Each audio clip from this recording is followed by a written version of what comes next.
Hello and welcome to another edition of Deadline Horror News for the week of July 22nd, 2021. Of course, I'm Josh, and I'm joined here with Donnie and the Professor Smoke. And Will is on assignment. He couldn't join us this week, but we are from the All-American Spookshow Horror Podcast. As always, we'll, right here from the get-go, we'll remind you to go down and like and subscribe to the channel and click on the bell to be notified when we upload the new videos. We've been getting a little better about uploading some stuff here lately. I need to upload whole episodes. We need to get a little better about that. But of course, every Thursday you're going to get Deadline Horror News here on this channel.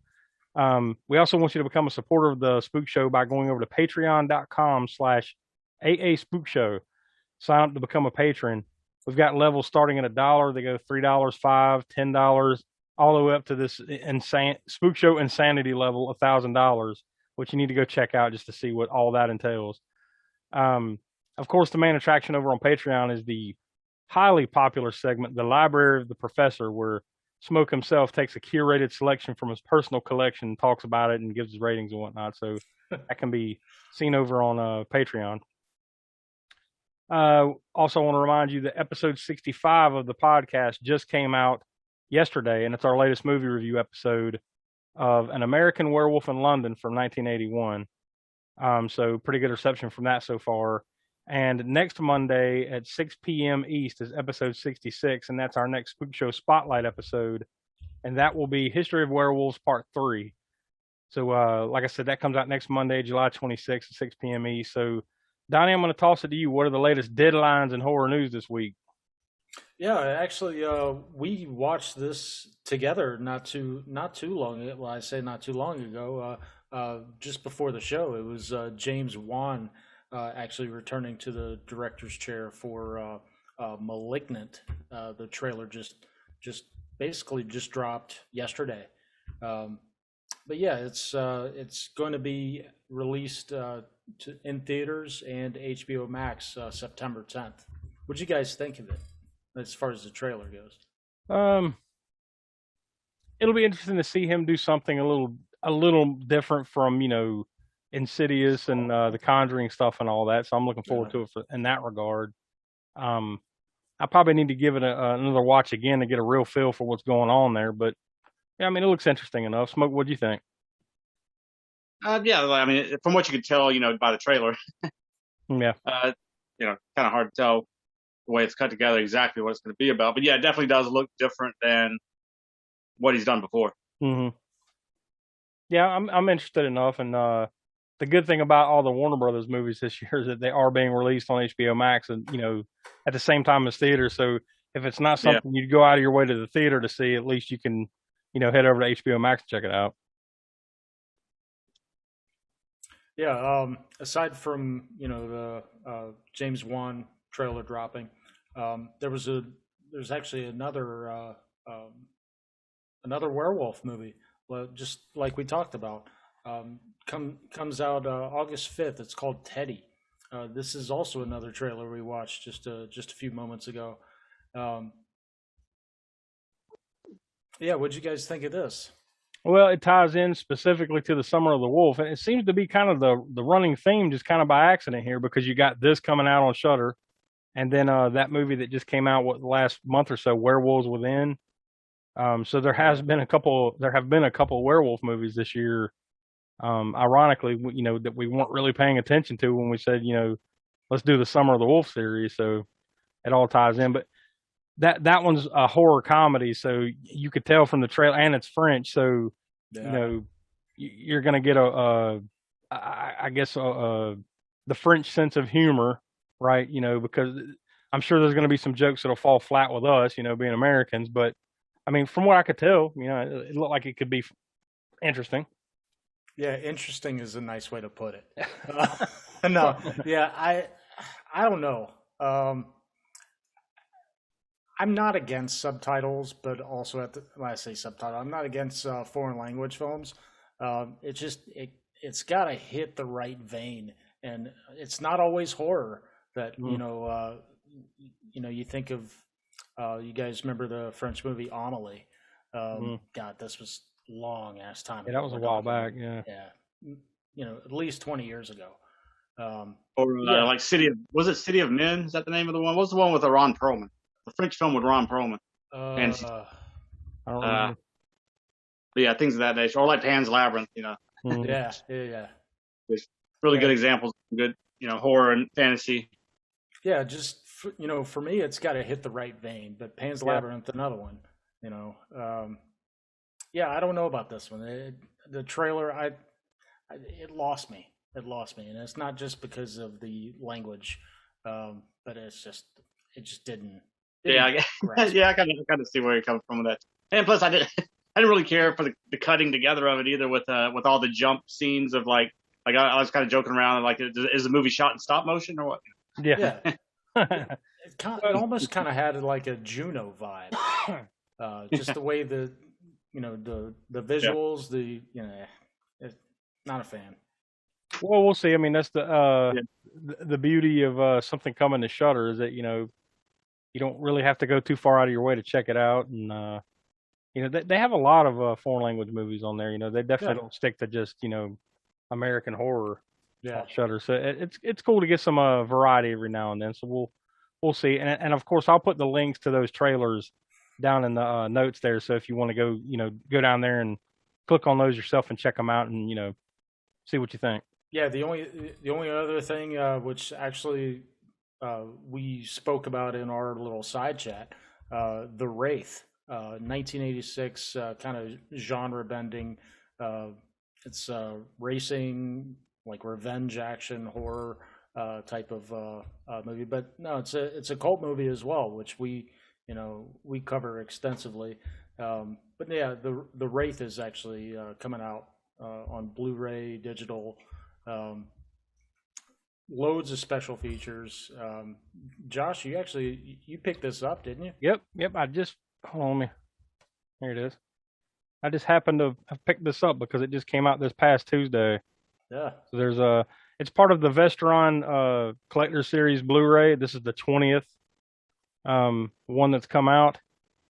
So there's tons of special features. That's the cool thing about this series is there's tons of cool new features and behind the scenes type stuff that they add to these things. They do a good job with this series. So that one just came out, and I guess I'll take the time to mention that the next one that's going to come out, I believe it's in August, is Sundown, the Vampire and the Treat with Bruce Campbell and David Carradine and a handful of others. That one comes out August 17th. So I think you can go on Amazon and other websites and pre-order that one. So I'm definitely going to be getting that. But I collect all these, so I've got pretty much all of them except for one, I think, so far. But I don't know if I've ever sat down and actually watched this. I don't remember. Ironically enough, I just don't remember it. Maybe I did a long time ago, but yeah, I'll be sitting down and checking out here pretty soon. Yeah, Smoke, you actually, I've heard you talk several times about singing the praises of Vestron Video. What are some of your favorite releases from them? Well, I've always loved this one. Anyways, The Wraith is a fun sort of a movie you didn't really hear. I mean, now it's cool that it's getting a good release here finally, because you don't really hear a lot about The Wraith that much. Kind of one of those kind of underground gems for me for a while. So it's good to see it getting some publicity, and I actually picked it up in Walmart of all places. Not to give them not to give them free advertising or whatever, but I mean, they go. But they need the help. So yeah, they do. They're spread the word. Good old small business from Arkansas. Yeah. No, but another like personal favorite sort of fun movie, the Vestron release for that I have on VHS and also on the newer Blu-ray that they put out whatever year it was, maybe a couple years ago now. But Blood Diner. Oh yeah. Anybody hasn't seen that? That was one of the first. That was one of the first of that series, I think, if not the first. I remember it was pretty early on when they released that one. Yeah, that's fun. I'm sure a lot of those Vestron movies are on that shelf right behind you over there, right? I'm sure there's a handful somewhere over there. I'd probably snag one off of there, but yeah. I do have a ton of Vestron tapes, but that was just one of those. And the logo, that logo is just iconic. Yeah, it is, no doubt. I'll quickly mention that upcoming conventions we usually like to mention. There's one this Saturday, July 24th. It's just a one-day deal. in Sherwood, Arkansas. It's called Not Just Another Comic-Con, ironically enough. But we only mention it because it's got a couple of interesting guests that are going to be there. Amelia Kincaid from, all three of the Night of the Demons movies. Or I guess there was only three. I mean, I don't remember whether there were any more than that. But she's in... there's three in the remake, I think. Yeah. I don't know about the remake if she was in that one. But she was at least in those first three. But, she's like the memorable character that you always see on the posters and the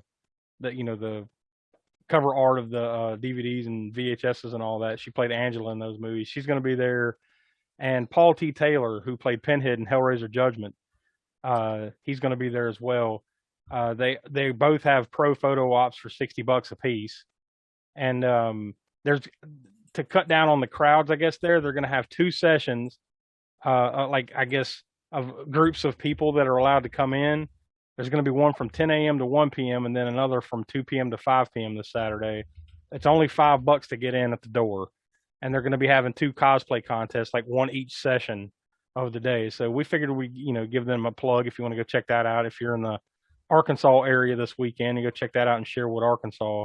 Yeah, Sherwood is actually, sorry to jump in here. Oh, you're good. Go ahead. Sherwood is a little suburb of Arkansas. I was trying to find it on the map here. And ironically, when I look at that, it's right beside a Walmart. So, of course.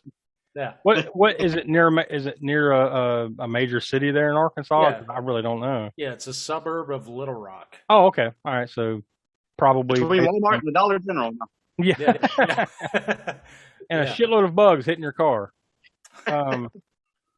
In between. The box office report from this past weekend of July 16th to the 18th. I'll give you the top 10. Number 10, Pig. That was a new release this week. Number 9, Cruella. Number 8, Roadrunner, a film about Anthony Bourdain. That was in its first week. Number 7, A Quiet Place Part 2, still making money, $2.2 million for a total of $154.9 million in 8 weeks. Number 6, The Forever Purge, made $4.1 million in its third week. Number 5, The Boss Baby, Family Business. Number 4, F9, The Fast Saga. Number 3, in its first week, Escape Room, Tournament of Champions. That's the second Escape Room movie. It made $8.8 million, and obviously that's its first week, so that's its total right now. Number 2, already dethroned after 1 week, Black Widow, but it still made $25.8 million for a total of $131.6 million in 2 weeks. But number 1 this week, Space Jam: A New Legacy. That's kind of the sequel / reboot of the old Space Jam movie from the 90s with Jordan in it. This one's got LeBron James in it. So that was the big winner at the box office this weekend. Yeah, I've heard shit things about it. I actually watched it with my kids. I had pretty low expectations, so like I wasn't expecting Gone with the Wind or Citizen Kane or anything. So or Wolf Cop. Yeah, or even Wolf Cop. Yeah, I wasn't even expecting that. It wasn't bad. I mean, it's worth a watch once just to catch all the Easter eggs and shit in the background because I'm not giving anything away. It's Space Jam. They have a huge basketball game, right? And all these characters come in to watch them play the game. And dude, it's like a who's who, even of horror. It's like every Warner Brothers property is lined up in the background watching this basketball game go down. I'm talking like Pennywise is standing next to, the monkey from The Wizard of Oz, and there's King Kong and the Iron Giant. I mean, it's tons of characters. So it's worth watching just once to just freeze it and look at all the characters in the background. So it wasn't too bad. I will mention real quick, we have, let's see. Oh, the new releases this week. Tomorrow, July 23rd, in theaters is the movie called Old. That one looks pretty interesting. I might have to go check that out. M. Night Shyamalan, right? It's a new movie. I believe it was. Yeah. And then also tomorrow on Netflix, Blood Red Sky. And then next Tuesday, A Quiet Place Part 2 finally gets released on Blu-ray and DVD. And then on video on demand, same day as a movie called Lethal Virus. I think it's got something to do with zombies or something. So something with Corona? No. Yeah. Lethal Virus. Yes. Actually, no, it's the fifth Lethal Weapon movie. I decided to change it up a little. And one last thing before we close up the shop here this week, the horror anniversary dates. Yesterday, was the death anniversary of actor Basil Rathbone. He died July 21st, 1967. Today is the birthday of director James Whale. He was born July 22nd, 1889. So quite a few years ago.